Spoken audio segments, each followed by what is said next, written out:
ನಮಸ್ಕಾರ. ಇಂದಿನ ಈ ವಿಶೇಷ ಮಾಹಿತಿ ವಿಶ್ಲೇಷಣೆಗೆ ನಿಮ್ಗೆಲ್ಲರಿಗೂ ಸ್ವಾಗತ. ನೀವೇನಾದರೂ ಬೆಂಗಳೂರಿನಿಂದ ರೈಲಿನಲ್ಲಿ ಪ್ರಯಾಣ ಮಾಡೋ ಪ್ಲಾನ್ ಮಾಡ್ತಿದ್ದೀರಾ? ಹಾಗಾದ್ರೆ ಈ ಮಾಹಿತಿ ಖಂಡಿತ ನಿಮ್ಗೇನೆ. ರೈಲ್ವೆ ಇಲಾಖೆ ಕೆಲವು ಮಹತ್ವದ ಬದಲಾವಣೆಗಳನ್ನು ಮಾಡಿದೆ. ಬನ್ನಿ, ತಡ ಮಾಡದೆ ನೇರವಾಗಿ ವಿಷಯಕ್ಕೆ ಬರೋಣ. ಅದರಲ್ಲೂ ವಿಶೇಷವಾಗಿ ಈ ವಾರ ಕೆಆರ್ ಪುರಂ ಅಥವಾ ವೈಟ್ಫೀಲ್ಡ್ ಕಡೆಯಿಂದ ರೈಲು ಹತ್ತೋ ಯೋಚನೆ ಇದೆಯಾ? ಹಾಗಿದ್ರೆ ಸ್ವಲ್ಪ ಹುಷಾರ್. ಯಾಕಂದ್ರೆ ಈ ಪ್ರಮುಖ ಜಂಕ್ಷನ್ಗಳ ಮೂಲಕ ಹಾದು ಹೋಗುವ ಹಲವು ರೈಲುಗಳ ಮಾರ್ಗದಲ್ಲಿ ಭಾರೀ ಬದಲಾವಣೆಗಳಾಗಿವೆ. ಇಲ್ನೋಡಿ, ವಿಜಯ ಕರ್ನಾಟಕ ಪತ್ರಿಕೆಯಲ್ಲಿ ಬಂದಿರೋ ಈ ಅಧಿಕೃತ ವರದಿಯನ್ನೇ ಒಮ್ಮೆ ಗಮನಿಸಿ.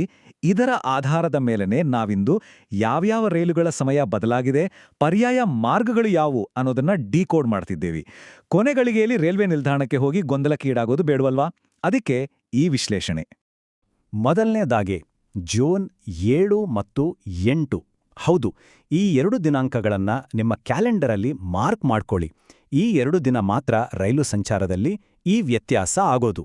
ನೀವೇನಾದರೂ ಈ ಡೇಟ್ಸ್ನಲ್ಲಿ ಟ್ರಾವೆಲ್ ಮಾಡ್ತಿದ್ರೆ ನಿಮ್ಮ ಟ್ರೈನ್ ಟೈಮಿಂಗ್ಸನ್ನು ಇನ್ನೊಮ್ಮೆ ಕ್ರಾಸ್ ಚೆಕ್ ಮಾಡ್ಕೊಳ್ಳೋದು ಅತ್ಯಗತ್ಯ. ಇದೊಂದು ತಾತ್ಕಾಲಿಕ ಬದಲಾವಣೆ ಅನ್ನೋದು ನೆನ್ಪಿರ್ಲಿ. ಸರಿ, ಯಾಕೆ ಈ ದಿಢೀರ್ ಬದಲಾವಣೆ ಅಂತೀರಾ?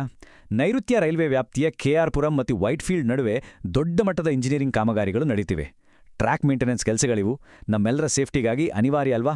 ಹಾಗಾಗಿ ಜನಶತಾಬ್ದಿ, ವಂದೇ ಭಾರತ್ ಸೇರಿದಂತೆ ಹಲವು ರೈಲುಗಳ ಮಾರ್ಗ ಬದಲಾವಣೆ ಮಾಡಲೇಬೇಕಾದ ಪರಿಸ್ಥಿತಿ ನಿರ್ಮಾಣವಾಗಿದೆ. ಈಗ ಯಾವ್ಯಾವ ರೈಲು ಅಂತ ನೋಡೋಣ. ಮೊದಲಿಗೆ ಕೆಎಸ್ಆರ್ ಬೆಂಗಳೂರು ಕನ್ಯಾಕುಮಾರಿ ಎಕ್ಸ್‌ಪ್ರೆಸ್, ಅಂದ್ರೆ ರೈಲು ಸಂಖ್ಯೆ 16526. ನೋಡಿ, ಜೂನ್ 7ನೇ ತಾರೀಕು ರಾತ್ರಿ 8 ಗಂಟೆ 10 ನಿಮಿಷಕ್ಕೆ ಹೊರಡಬೇಕಿದ್ದ ಈ ರೈಲು ಈಗ ಬೇರೆದೇ ಪರ್ಯಾಯ ಮಾರ್ಗದಲ್ಲಿ ಹೋಗುತ್ತೆ. ಅದು ಕ್ಯಾಂಟೋನ್ಮೆಂಟ್, ಬೈಯಪ್ಪನಹಳ್ಳಿ, ಹೊಸೂರು, ಧರ್ಮಾವರಂ ಹಾಗೂ ಸೇಲಂ ಮೂಲಕ ಸಾಗುತ್ತೆ.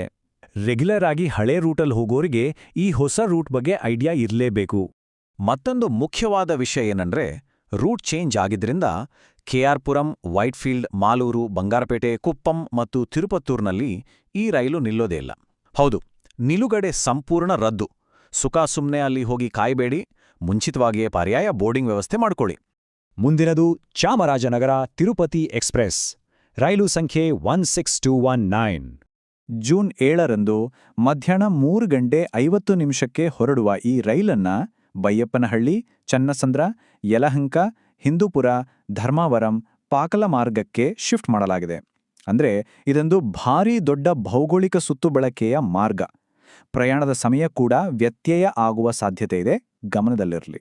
ಸೊ ಈ ರೈಲಿಗೂ ಕೂಡ ಕೆಆರ್ ಪುರಂ, ವೈಟ್ಫೀಲ್ಡ್, ಬಂಗಾರಪೇಟೆ, ಕುಪ್ಪಂ, ಜೋಲಾರ್ಪೇಟೆ, ಕಾಟ್ಪಾಡಿ ಮತ್ತು ಚಿತ್ತೂರಿನಲ್ಲಿ ನಿಲುಗಡೆ ಇರಲ್ಲ. ಇವೆಲ್ಲ ಬಹಳ ಮುಖ್ಯವಾದ ಬೋರ್ಡಿಂಗ್ ಪಾಯಿಂಟ್ಸು. ಅದೇನ್ ಮಾಡೋದು?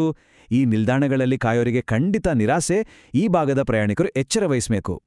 ಇನ್ನೂ ಲಿಸ್ಟ್ನಲ್ಲಿರೋ ಇತರ ಪ್ರಮುಖ ರೈಲುಗಳಂದ್ರೆ ವಂದೇ ಭಾರತ್ ಮತ್ತು ಕೊಂಗು ಸೂಪರ್ಫಾಸ್ಟ್ ಎಕ್ಸ್‌ಪ್ರೆಸ್.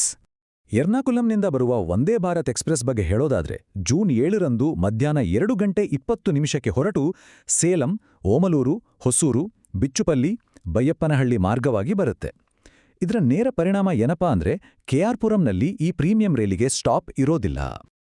ಕೊನೆಯದಾಗಿ ಕೊಯಮತ್ತೂರಿನಿಂದ ನಿಜಾಮುದ್ದೀನ್ ಕಡೆ ಹೋಗೋ ಕೊಂಗು ಸೂಪರ್ಫಾಸ್ಟ್ ಎಕ್ಸ್‌ಪ್ರೆಸ್, 4 ಗಂಟೆ 30 ನಿಮಿಷಕ್ಕೆ ಹೊರಡೋ ಈ ಟ್ರೈನ್ ಸೇಲಂ, ತಿರುಪತ್ತೂರು, ಜೋಲಾರ್ಪೇಟೆ, ರೇಣಿಗುಂಟ ಮತ್ತು ಡೋನ್ ಮೂಲಕ ಸಾಗುವಂತೆ ಮಾರ್ಗ ಬದಲಾಯಿಸಲಾಗಿದೆ. ಉತ್ತರ ಭಾರತದ ಕಡೆಗೆ ಪ್ರಯಾಣ ಮಾಡೋರು ಈ ಪರ್ಯಾಯ ಮಾರ್ಗವನ್ನ ಕಡ್ಡಾಯವಾಗಿ ಗಮನಿಸಬೇಕು. ಖಂಡಿತ, ರೂಟ್ ಚೇಂಜ್ ಅಂದಮೇಲೆ ಸ್ಟಾಪ್ಸ್ ಕೂಡ ಕ್ಯಾನ್ಸಲ್ ಆಗುತ್ತೆ ಅಲ್ವಾ? ಅದೇ ರೀತಿ ಕೆಆರ್ ಪುರಂ, ಯಲಹಂಕ, ಹಿಂದೂಪುರ, ಧರ್ಮಾವರಂ ಹಾಗೂ ಅನಂತಪುರದಲ್ಲಿ ಕೊಂಗು ಎಕ್ಸ್‌ಪ್ರೆಸ್ ನಿಲ್ಲಲ್ಲ. ಟಿಕೆಟ್ ಬುಕ್ ಮಾಡಿರೋರು ನಿಮ್ಮ ಬೋರ್ಡಿಂಗ್ ಪಾಯಿಂಟ್ಸನ್ನ ಇನ್ನೊಮ್ಮೆ ಚೆಕ್ ಮಾಡ್ಕೊಳ್ಳೋದು ಸೇಫ್. ಹಾಗಾದ್ರೆ ಈ 2 ದಿನಗಳ ಕಿರಿಕಿರಿ, ತಾತ್ಕಾಲಿಕ ವಿಳಂಬ ಇದೆಲ್ಲ ಭವಿಷ್ಯದ ಅತ್ಯುತ್ತಮ ರೈಲ್ವೆ ಮೂಲಸೌಕರ್ಯದ ಮೊದಲ ಹೆಜ್ಜೆಯಾ? ಖಂಡಿತವಾಗಿಯೂ ಹೌದು. ಸೇಫ್ ಆದ, ವೇಗದ ಪ್ರಯಾಣ ಬೇಕು ಅಂದ್ರೆ ಈ ಎಂಜಿನಿಯರಿಂಗ್ ಕಾಮಗಾರಿಗಳು ಅನಿವಾರ್ಯ. ಈ ಎಲ್ಲ ಬದಲಾವಣೆಗಳನ್ನ ಗಮನದಲ್ಲಿಟ್ಕೊಂಡು ನಿಮ್ಮ ಪ್ರಯಾಣವನ್ನ ಪ್ಲಾನ್ ಮಾಡಿ. ಇಂದಿನ ಈ ಮಾಹಿತಿ ವಿಶ್ಲೇಷಣೆಯಲ್ಲಿ ಜೊತೆಯಾಗಿದ್ದಕ್ಕೆ ಧನ್ಯವಾದಗಳು.